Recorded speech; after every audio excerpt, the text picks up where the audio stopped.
गरीब school student की लंबी गर्दन।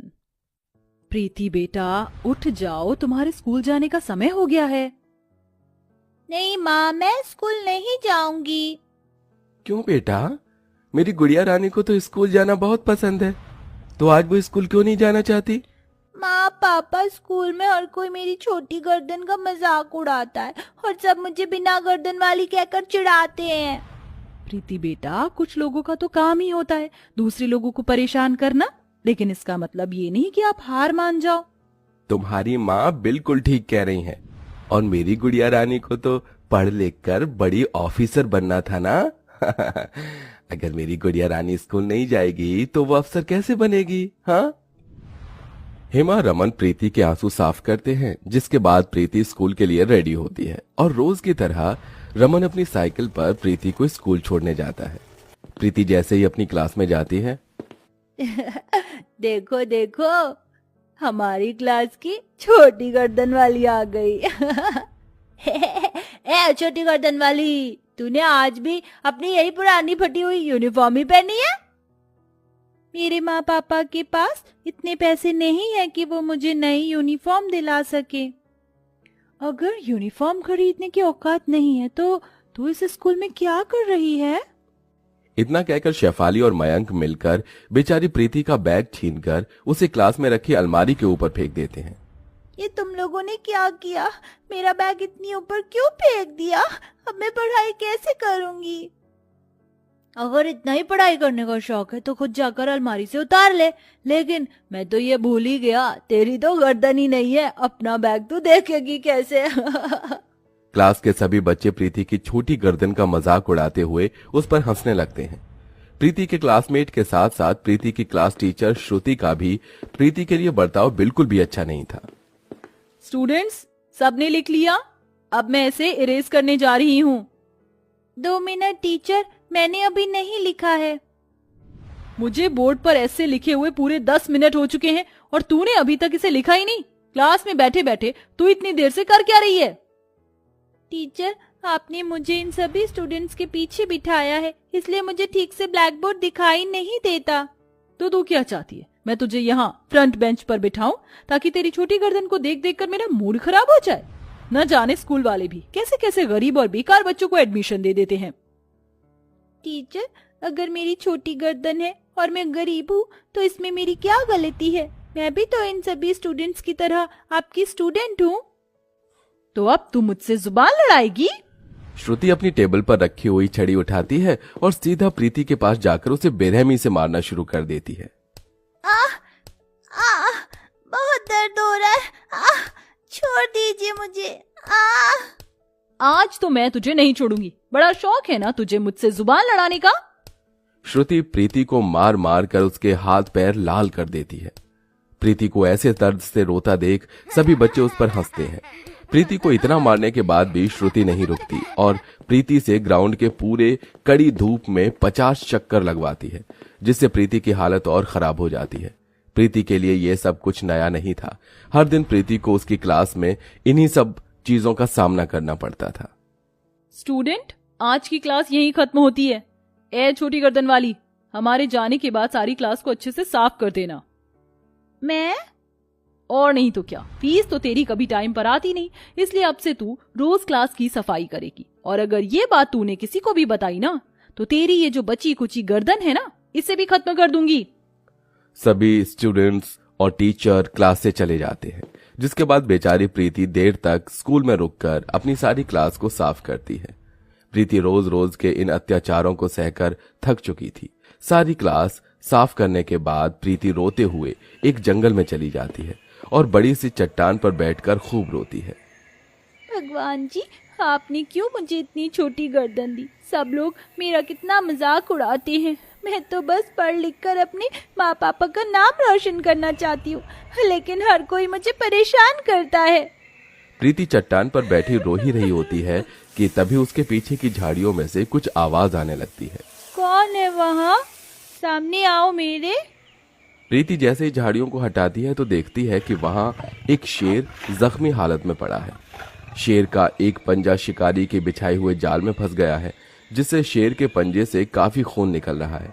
ये सब देख प्रीति बहुत डर जाती है।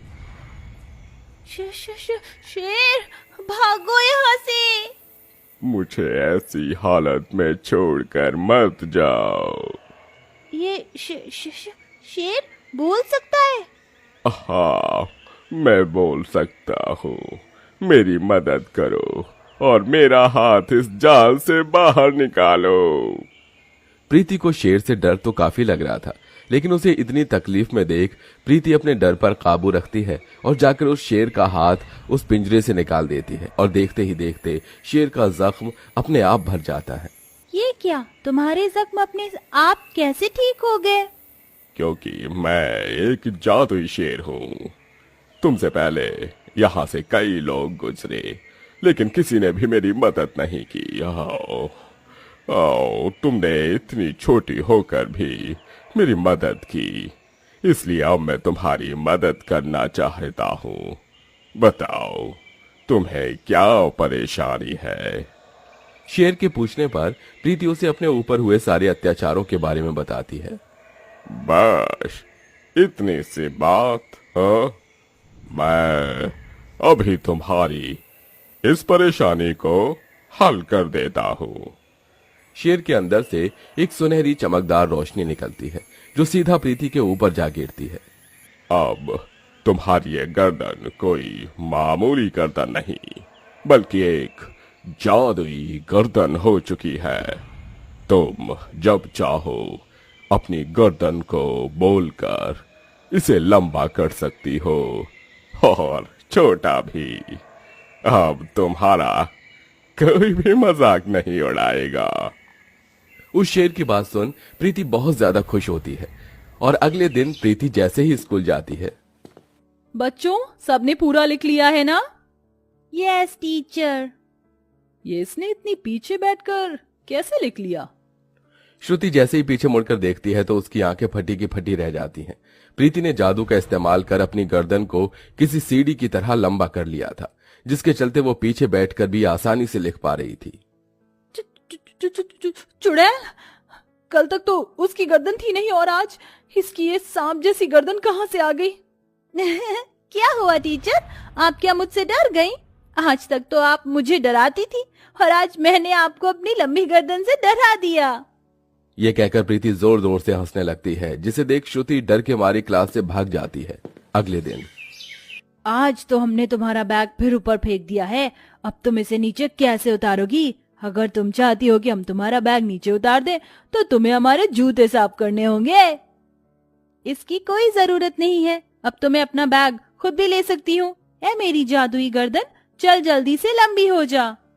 प्रीति के इतना बोलते ही फिर से उसकी गर्दन लंबी हो जाती है और वो अपने मुंह से ही अपना बैग अलमारी से नीचे उतार लेती है और अब प्रीति की लंबी गर्दन पूरी क्लास में घूमने लगती है, जिसे देख क्लास के सभी बच्चे डर जाते हैं। डायन के लंबे बाल तो सुने थे, लेकिन ये इसकी इतनी लंबी गर्दन कैसे हो गई? ये तो कोई भूत है। क्यों, अब आया ना मजा? अब परेशान करोगे मुझे फिर कभी दोबारा? नहीं नहीं नहीं, हमें छोड़ दो, हम तुम्हें कभी परेशान नहीं करेंगे। सभी बच्चे डर के मारे क्लास के बाहर भाग जाते हैं, जिसके बाद प्रीति फिर से अपनी गर्दन छोटी कर लेती है। प्रीति को अब जब भी कोई परेशान करता, प्रीति अपनी लंबी गर्दन से उन्हें अच्छा सबक सिखाती। ए छोटी गर्दन वाली, मेरा मतलब प्रीति, हमारे जाने के बाद सारी क्लास अच्छे से साफ कर देना, ठीक है? जरा भी गंदगी नहीं दिखनी चाहिए। ठीक है टीचर। श्रुति बैग उठाकर सीधा वॉशरूम में जाती है और शीशे में खुद को देखते हुए लिपस्टिक लगाने लगती है कि तभी शीशे में श्रुति को प्रीति की लंबी गर्दन दिखाई देती है, जिसे देख वो काफी डर जाती है। तुम यहाँ क्या कर रही हो? टीचर, वो आपकी फाइल क्लासरूम में ही छूट गई थी, इसलिए मैंने सोचा कि मैं आपको बता दूं। प्रीति की बात सुन और उसकी लंबी गर्दन को देख बेचारी श्रुति वहीं बेहोश हो जाती है और ऐसे ही कई दिन गुजर जाते हैं। एक दिन प्रीति जैसे ही अपनी क्लास में जाती है तो सभी बच्चे मिलकर उसके हाथ पैर और गर्दन पकड़ लेते हैं। छोड़ो मुझे, छोड़ो, ये क्या कर रहे हो तुम लोग? आज हम तुझे नहीं छोड़ेंगे, बहुत परेशान कर लिया तूने अपनी इस लंबी गर्दन से हमें, लेकिन अब और नहीं। छोड़ो मुझे, छोड़ो मुझे, ऐ मेरी जादुई गर्दन, जल्दी से लंबी हो जा। प्रीति के इतना बोलते ही उसकी गर्दन फिर से लंबी हो जाती है और प्रीति अपनी गर्दन से उन सभी बच्चों को पकड़कर हवा में लटका देती है। हम गिर जाएंगे, हमें छोड़ो, हमें नीचे उतारो। मम्मी, पापा, कोई बचाओ हमें, हम गिर जाएंगे। सभी बच्चों के चिल्लाने की आवाज सुन श्रुति जैसे ही क्लास में आती है। हे भगवान, प्रीति, ये तुम क्या कर रही हो? छोड़ो बच्चों को। इन्हें देखकर तो आपको इनका दर्द महसूस हो गया, लेकिन क्या कभी आपको मेरा दर्द महसूस नहीं हुआ? मेरी छोटी गर्दन है तो इसमें मेरा क्या कसूर? सभी बच्चे यहाँ मेरा मजाक उड़ाते थे, वहाँ उन्हें आपको समझना चाहिए था, लेकिन आप तो उन्हीं के साथ मिल गई। क्या ऐसी टीचर होती है? प्रीति, मैं जानती हूँ जो मैंने किया वो बहुत गलत था, लेकिन अब मुझे मेरी गलती का एहसास हो गया है। प्लीज इन सभी बच्चों को नीचे छोड़ दो। हाँ प्रीति, अब से हम तुम्हें कभी परेशान नहीं करेंगे और तुम्हारे अच्छे दोस्त बनकर रहेंगे। प्रीति, हमें माफ कर दो और हमें छोड़ दो। सभी को माफी मांगता देख प्रीति उनको छोड़ देती है और अपनी गर्दन को पहले की तरह कर लेती है, जिसके बाद अब कोई भी स्कूल में प्रीति की छोटी गर्दन का मजाक नहीं उड़ाता था और फिर सभी उसके अच्छे दोस्त बनकर रहते थे।